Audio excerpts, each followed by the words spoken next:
Bonjour. Donc, nous allons vous parler aujourd'hui de la marque Alphanova, donc de ma société, et des partenariats que nous faisons avec la Fondation de la Mer, et en particulier de nos engagements sur les emballages recyclés et sur l'impact de ces emballages sur l'environnement, et au-delà de ça, de notre implication avec la Fondation de la Mer et leur programme SOS Corail. Donc je vais vous faire déjà une première présentation rapide sur Alphanova. Donc Alphanova, c'est une société familiale qui a été créée en 2008, qui est présente sur le marché de la bio historiquement depuis cette période-là. Différentes gammes de produits, donc une gamme bébé, une gamme de solaire. On a lancé un projet l'année dernière qui s'appelle le projet Green 22. Donc Green 22, l'objectif c'était de passer la totalité de nos emballages en recyclé, donc vraiment la totalité de nos unités vendues. Donc aujourd'hui, on en est à 50% de nos unités vendues qui sont entièrement avec des emballages recyclés. Ça veut dire quoi, emballage recyclé? Ça veut dire même qu'on a été jusqu'à bannir le plastique végétal, parce que pour moi, le plastique végétal n'a que de nom le végétal, et pour moi, c'est un nouveau plastique. Et aujourd'hui, il y a suffisamment de déchets plastiques sur la planète pour pousser justement au recyclage de ces matériaux. On est basé en France, donc dans le Var. Nous avons une fabrication qui est à 100% française bien sûr et le plus possible locale. On est engagé depuis longtemps sur la biodiversité et au niveau de nos solaires, on a mis en place des partenariats avec donc SOS Corail. Donc sur notre expertise, attendez, il faut que je retrouve le bouton. Donc au niveau de notre gamme solaire, on a vraiment 4 engagements majeurs. Le premier, c'est un engagement que nos produits, avant tout, sont bons pour la santé. Donc ça, c'est la base de notre engagement. 2, c'est que nos produits sont bons pour la planète. Donc on a un certain nombre d'études mises à disposition pour montrer que nos produits n'ont pas d'impact sur l'environnement marin, et en particulier aussi sur des formules qui sont biodégradables. 3, on a une action contre le plastique en général. Donc là, on va être la seule gamme et la première gamme, même au niveau mondial, à avoir la totalité de ces produits avec des emballages recyclés. Et des emballages recyclés qui viennent de plusieurs endroits. Le projet dont on est le plus fier, c'est sur la gamme qui est à gauche, donc sur ces produits-là. C'est des emballages qui sont issus de collectes qui sont effectuées à moins de 50 km d'océan, de mer ou de rivière, où c'est une organisation d'une filière qui permet de récupérer les plastiques avant qu'ils n'arrivent au niveau de l'océan et avant qu'ils n'arrivent au niveau de l'univers marin, pour justement avoir des systèmes de collecte où les personnes, donc c'est des micro-entreprises au niveau local, qui vont récupérer ces plastiques, qui vont après les amener à des centrales de collecte, qui vont les retraiter et les envoyer à des industriels de recyclage. Donc ça, l'année dernière, cette année, en 2020, on avait organisé une collecte au niveau océanique pour récupérer du plastique au niveau des océans. Il s'avère que maintenant on veut aller au-delà et même en amont, on veut éviter que le plastique n'arrive dans les océans, et ça a du sens au niveau global, tout simplement parce que si on veut à la fin protéger la faune et la flore au niveau océanique, il faut aussi éviter de mettre des déchets au niveau des océans. Donc on a cette partie donc, de plastique des océans sur une partie de la gamme. On a aussi des produits en aluminium recyclé et après une partie à base de bouteilles de lait sur nos tubes. Donc l'idée vraiment chez Alphanova, c'est d'arriver à l'année prochaine à avoir quasiment 100% de nos unités vendues qui seront en recyclé. Parce qu'aujourd'hui, maintenant en plus je suis administrateur chez Cosmebio, c'est vraiment non seulement de faire de la cosmétique certifiée bio, c'est bien avec des ingrédients qui sont sains et qui viennent de la nature, mais aller au-delà au niveau environnemental avec vraiment une question packaging qui est à mon avis de plus en plus importante, et de la gestion du déchet. Parce qu'on sait très bien que la cosmétique solide, ça a un intérêt pour le consommateur. Sincèrement, même si chez Alphanova on vient de lancer aussi des produits en cosmétique solide, je ne pense pas que ça prendra 100% du marché demain. Donc on aura toujours des emballages, et plus l'industrie arrivera à utiliser des plastiques qui sont recyclés, plus il y aura la demande en recyclage, et plus le consommateur sera éduqué à recycler son plastique et à le mettre dans la filière. Parce qu'on se rend compte en France, et ça c'est les données de Greenpeace, que seulement 25% des déchets aujourd'hui en France sont réellement recyclés. On a 20% où on ne sait même pas où ils partent, ça part dans la nature, c'est enfoui, et on n'a que 25% qui est recyclé. Donc plus l'industrie, plus nous, tout le monde, on aura une demande sur les produits recyclés, plus il faudra trouver ces produits recyclés. Et les produits recyclés, c'est quoi? C'est les produits de vos poubelles, clairement. Mais en tout cas, il y aura des filières mises en place. Alors, donc voilà, bon ça j'étais un peu plus vite. Donc au niveau du plastique Ocean Protect, donc c'est un plastique 100% recyclé qui vient de moins de 50 km autour des littorales. Donc ils sont récupérés sur les plages. Alors c'est surtout dans des zones où il y a un manque d'infrastructures collectives de gestion des déchets. Alors Marseille, non c'est une blague, pas Marseille par exemple, mais en gros en France ou en Europe, la gestion des déchets est apparemment correctement organisée. Par contre vous avez des pays dans le monde où ils sont encore en train de balancer leur plastique partout dans la nature. Donc l'idée c'est vraiment de travailler avec des ONG pour récupérer ces plastiques et pouvoir les recycler. Et après aussi avec des zones qui sont submergées par un impact touristique. Bon, par exemple l'Indonésie, je pense que vous avez tous vu déjà des photos avec les marées de plastique en Indonésie, où vous avez des pêcheurs qui vont récupérer tous ces plastiques de partout. Donc ça, alors, ça a un impact au niveau environnemental et ça a aussi un impact au niveau des coraux. Voilà, alors je rajoute en plus, donc nos formules sont véganes, nos formules sont biodégradables et donc sans impact au niveau marin. Donc ça c'est vraiment je dirais les deux engagements qu'on a au niveau produit, mais après ce qu'on a voulu donner, c'est une autre dimension quand on a un consommateur qui va acheter nos produits, c'est que le consommateur, il s'investisse dans un projet qui va au-delà de la simple consommation du produit. Et c'est pour ça qu'il y a 3 ans, on a créé notre propre label qui s'appelle 1% pour le corail. Et 1% pour le corail, qu'est-ce que c'est? C'est qu'on finance, on donne 1% de notre chiffre d'affaires global sur notre marque solaire à des projets qui ont pour but de restaurer ou de protéger les massifs coralliens. Donc quand j'ai pensé à ça il y a 3 ans, je me suis dit bon ok, mais on va faire ça où? Alors j'ai vu, il y avait Coral Guardian ou des marques comme ça qui existaient, on allait faire ça en Indonésie. Puis après j'ai rencontré les gens d'IFRECOR. Donc IFRECOR c'est un groupement de chercheurs français qui émane aussi du ministère de l'écologie, qui a dit oui mais vous savez que la France, mine de rien, on est, je crois que c'est la 3e barrière de corail. On est au 4e rang mondial en barrière de corail. Alors je me suis dit quoi, la France, super, je savais pas qu'on était comme la grande barrière de corail ou comme le Belize. Ben non, mine de rien, avec les dom-toms, en France, on est la 4e barrière de corail du monde. Donc la France a vraiment un rôle important à jouer sur la protection des coraux. Et j'ai voulu par contre avoir vraiment une connaissance de là où allaient les fonds. Parce que des fois on donne de l'argent en étant mécène, et puis derrière le suivi il n'est pas forcément énorme. Donc on a commencé à aider pendant 2 ans la réserve de Saint-Martin, la réserve naturelle de Saint-Martin pour replanter du corail à cet endroit-là. Et l'année dernière, on a commencé à collaborer avec la Fondation de la Mer. Donc avec la Fondation de la Mer, dont Muriel va vous parler maintenant et va vous exposer. Donc on a commencé à travailler sur 2 projets. Un projet en Nouvelle-Calédonie qui s'appelle Paladalic. C'est un projet où on a créé des kits d'éducation pour les enfants et pour les écoliers de Nouvelle-Calédonie pour que dès le plus jeune âge, ils se rendent compte de l'importance de la barrière de corail au niveau environnemental et puissent après répéter la connaissance qu'ils ont. Et le deuxième projet, c'est un projet qui est beaucoup plus large, dont on va parler après. C'est un projet de super corail. Donc là, c'est un projet de recherche au niveau qui se fait sur la Polynésie. Voilà. Donc Muriel, je te passe la parole pour présenter la Fondation de la Mer. Merci Damien, je suis très heureuse de pouvoir intervenir aux côtés d'Alpha Nova aujourd'hui. Donc, je suis Muriel Baron, je travaille pour la Fondation de la Mer et je suis en charge des programmes de protection de l'océan. On a différents types de programmes pour agir concrètement sur l'état de la biodiversité marine dont je vais pouvoir vous parler, mais peut-être avant un petit mot sur la Fondation de la Mer d'une manière générale. Donc aujourd'hui, notre approche, c'est vraiment d'être sur l'ensemble des enjeux de protection de l'océan, l'ensemble des enjeux relatifs à l'océan. Et tout l'enjeu pour nous aujourd'hui, c'est d'agir sur 3 axes.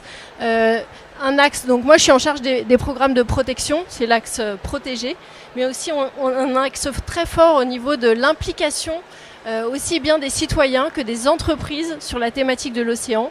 On travaille avec différents ministères à travers des conventions, notamment le ministère de l'Éducation nationale pour intervenir dans les écoles et faire en sorte que dans les écoles, tous les plus jeunes aient accès à des programmes avec un peu plus d'eau salée que ça n'est le cas aujourd'hui. Après, on a un autre gros programme qui vise à impliquer les entreprises, quelle que soit leur taille, quel que soit leur secteur d'activité. On a lancé avec le BCG un référentiel qui s'appelle Ocean Approved.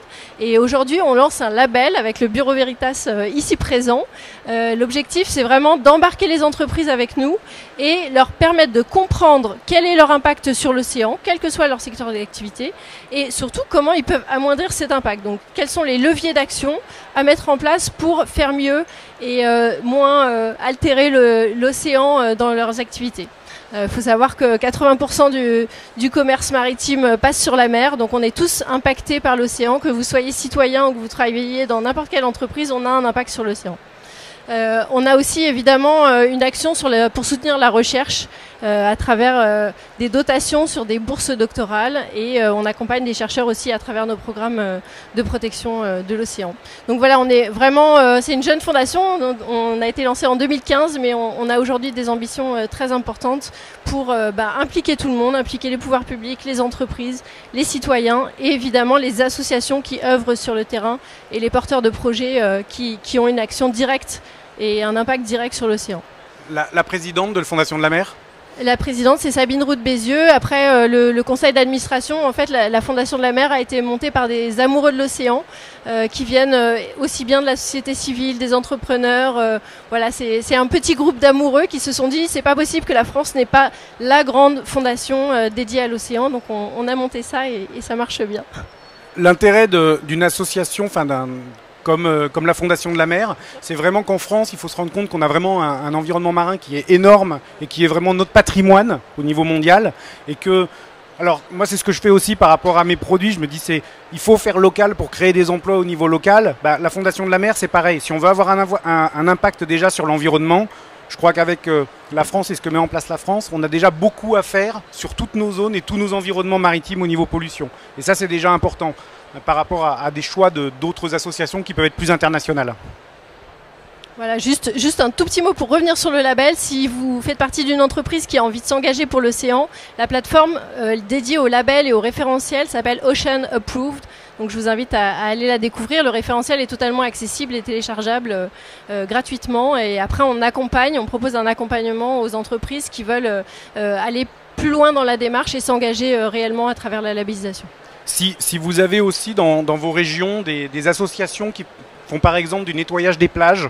Nous par exemple à Hyères, on a une association qui s'appelle Explore and Preserve. Donc Explore and Preserve, on fait des collectes de déchets sur les plages avec des systèmes aussi de caractérisation des déchets qu'on va récupérer, parce que l'idée c'est pas simplement de nettoyer la plage, c'est de nettoyer et de savoir d'où viennent les déchets. On s'est par exemple rendu compte que à chaque fois qu'on fait des collectes, en gros, il y a 80% du verre collecté, c'est des bouteilles de Heineken.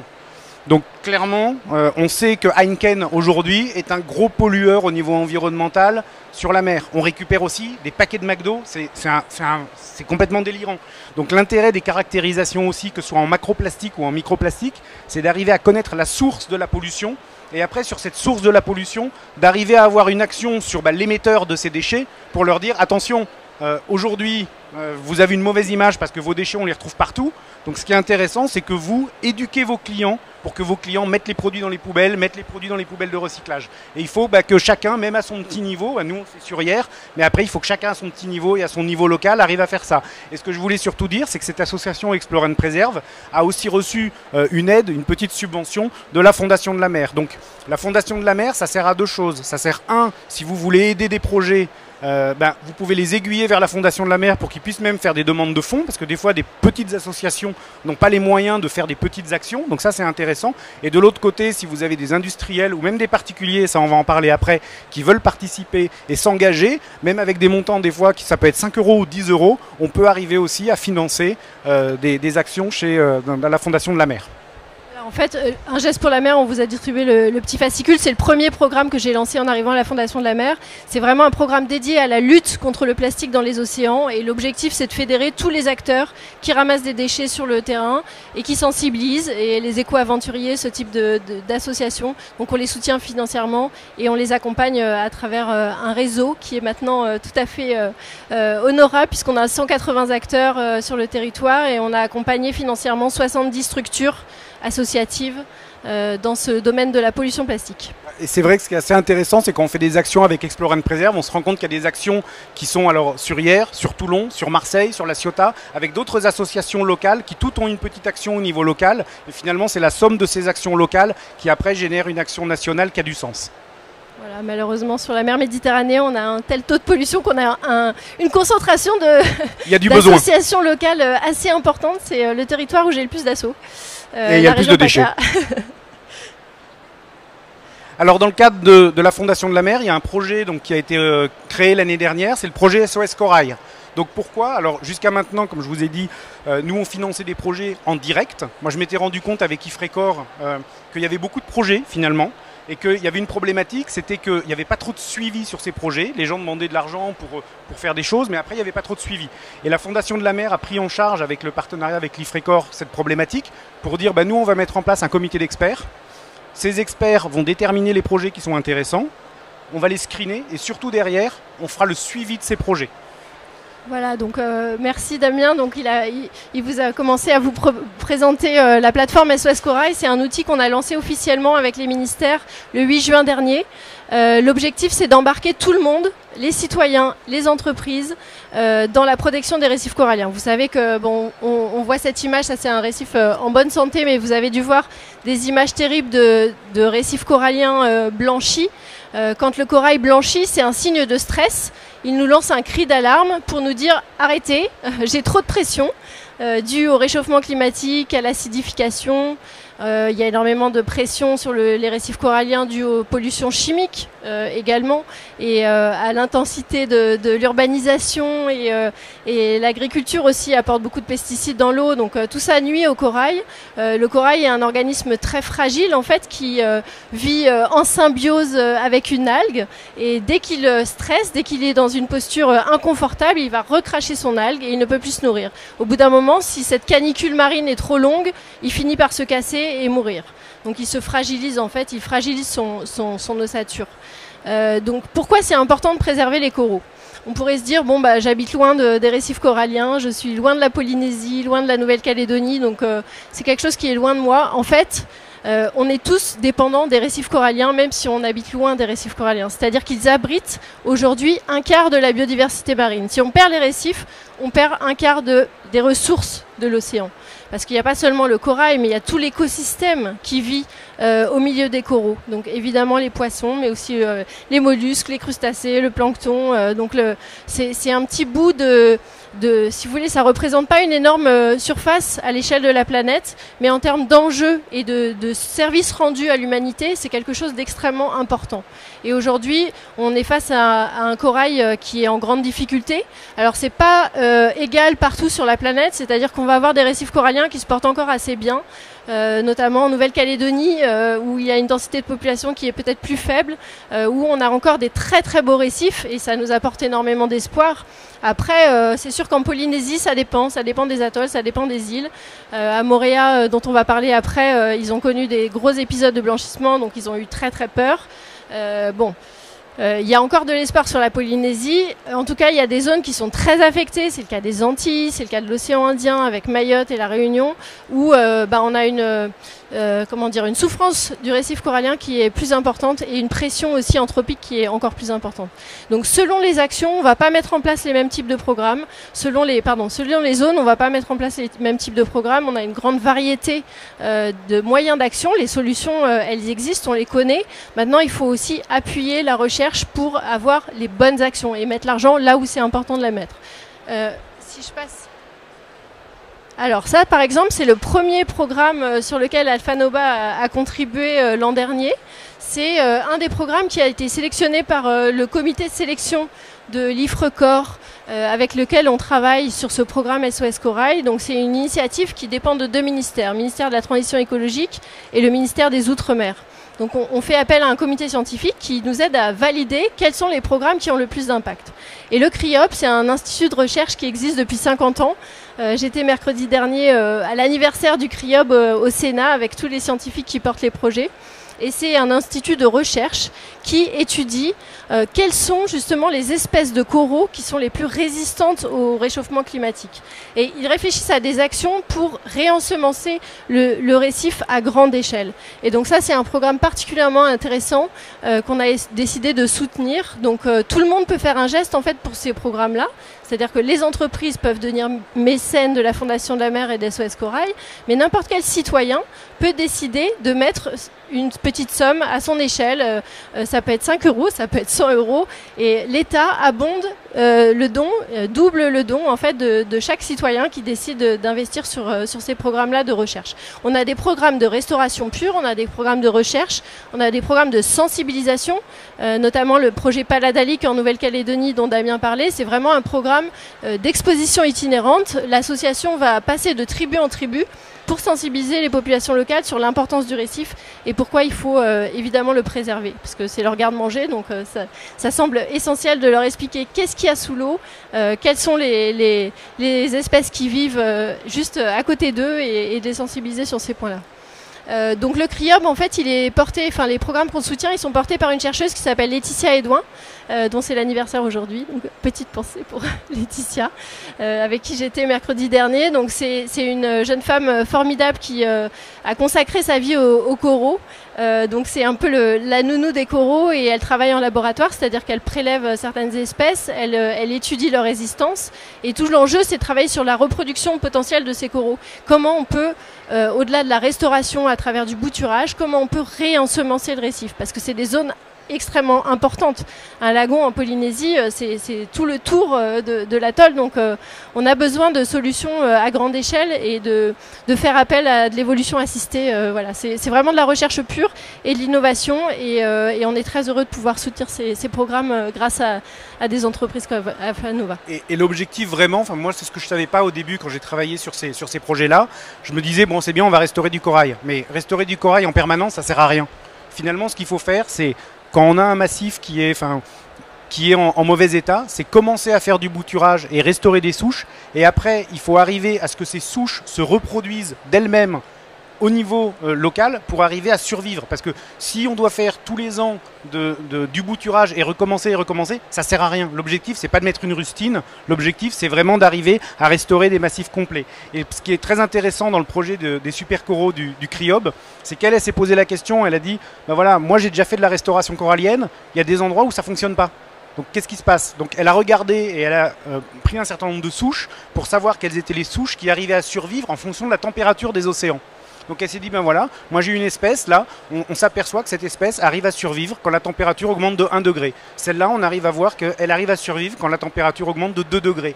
Et l'idée, c'est d'arriver, même au niveau mondial, à savoir quelle souche on va réimplanter en fonction de la localisation mondiale, de manière à ce qu'on puisse implanter une souche qui va s'adapter à l'augmentation de la température de l'océan. Alors après, je suis d'accord avec vous, il faut lutter contre le réchauffement climatique.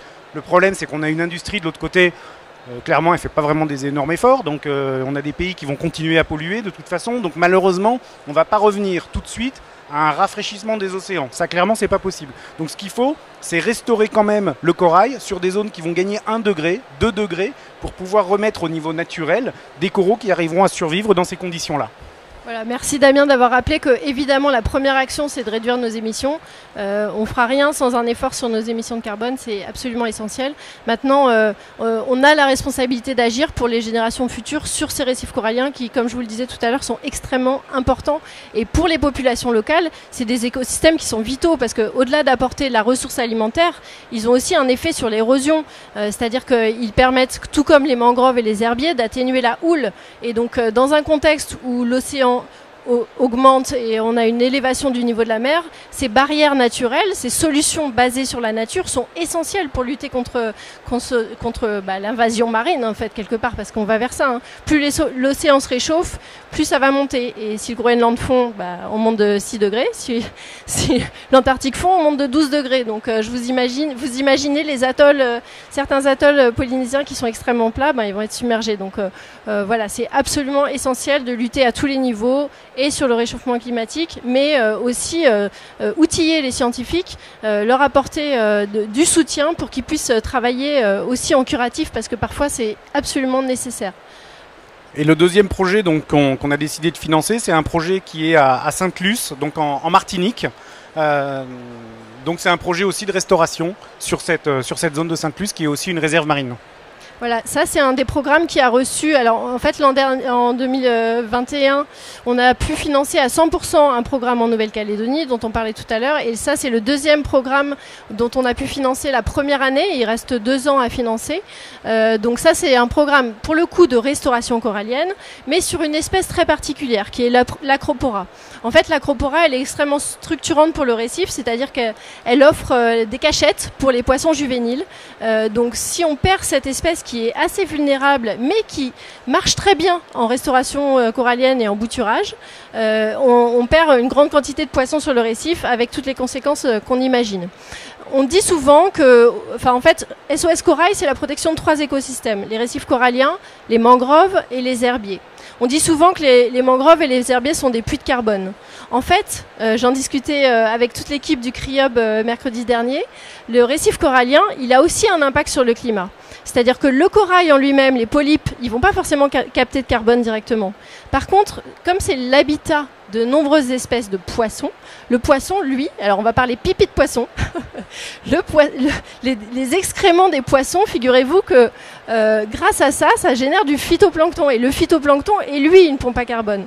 Donc restaurer les récifs, c'est aussi avoir un impact direct sur le climat. Et pour l'érosion, et pour justement préserver l'habitat des poissons, et notamment l'espèce Acropora, c'est les coraux préférés des petits poissons demoiselles, qui sont des poissons ravissants. Sur ce programme en Martinique, en fait, ce qu'il est important de dire, c'est que c'est un programme... On a fait confiance à ce porteur de projet-là qui travaille avec l'IFRECOR depuis des années. En 6 ans, ils ont vu l'efficacité de ce système de bouturage. C'est-à-dire qu'ils installent des dômes en métal et l'acropora se fixe parfaitement sur ces dômes, ça marche bien. Et donc c'est pour ça qu'on a choisi ce programme de restauration corallienne, c'est que c'est un programme qui a déjà été éprouvé en termes de succès et qui a un impact réel et concret. C'est toujours ce que souhaite la Fondation de la Mer, c'est accompagner des porteurs de projets qui ont un impact réel. Moi, mon job, c'est de protéger l'océan, c'est tout mon enjeu. Donc je mets pas d'argent sur des projets qui n'ont pas de valeur sur l'écosystème. C'est toujours la recherche d'impact avec des systèmes de mesure et d'indicateurs très clairs. Donc on est très vigilant à ça. Il y a énormément de projets qui existent sur la planète. Donc nous, on veille à ce que ce soit les meilleurs programmes qui soient sélectionnés pour garantir aussi aux mécènes d'avoir une action qui a un impact. Donc c'est essentiel pour nous. Et il y a aussi une dimension engagement de la population qui nous semble très important. Donc là, c'est le cas sur ce programme-là, porté par l'Asso Mer. Voilà, et aussi une protectrice des océans qui s'appelle Amandine Limousin qui porte ce projet. Voilà, donc voilà pour la présentation. Alors après, moi, je voulais profiter de ce moment pour remettre notre mécénat de l'année à la Fondation de la Mer. Donc cette année, on va remettre donc 16 500 € de mécénat sur ce projet et qui permettra encore d'améliorer les projets sur lesquels nous travaillons avec vous et puis de continuer, parce que ça c'est cette année, et puis l'année prochaine on continuera encore à soutenir l'association et le projet SOS Corail, parce que ce qu'on veut vraiment, c'est qu'on ait des produits avec du sens au niveau environnemental pour le consommateur qui va utiliser nos produits, et ça c'est vraiment important. Et de toute façon, je pense que dans nos métiers, c'est la base, il faut que nos produits aient du sens. Voilà, donc merci beaucoup, et puis on est là si vous avez des questions. Merci d'Alpha Nova, merci Damien pour votre soutien de nouveau cette année. C'est très important pour nous d'avoir des mécènes qui s'engagent dans la durée, puisque nous sommes extrêmement vigilants à ça. Quand on accompagne un porteur de projet ou une association locale, le but c'est pas de les lâcher au bout d'un an, le but c'est de les accompagner dans la durée pour qu'ils puissent avancer dans leur programme. C'est quelque chose d'essentiel d'être dans un principe de temps et de durée. Merci. Et bien sûr, c'est ouvert à tout le monde, donc si vous avez des gens qui peuvent participer autour et aider la Fondation de la Mer et SOS Corail, tout aide est la bienvenue. Voilà, et bon, évidemment, je rappelle que ce sont des dons qui sont... Il y a une déduction d'impôt évidente liée à ce système de dons, c'est-à-dire que vous avez une réduction d'impôt en fonction de si vous êtes une entreprise ou un particulier. C'est 60% de réduction d'impôt si vous êtes... J'ai dit 60%? Bon, oui. 60% pour une entreprise et 66% pour un particulier. Et en plus, en ce moment, il y a un abondement de l'État. Donc chaque don, l'État redonne le même montant par rapport à ce que vous pouvez donner. Donc c'est intéressant aussi de canaliser les finances de l'État sur des projets comme ça, plutôt que sur d'autres projets qui seraient peut-être moins intéressants. Ça montre que le partenariat public-privé peut fonctionner. On peut embarquer tout le monde dans la protection de l'océan, les citoyens, les acteurs associatifs, les entreprises et les pouvoirs publics avec nous. Voilà. Okay. Merci. T'as plus qu'à l'encaisser.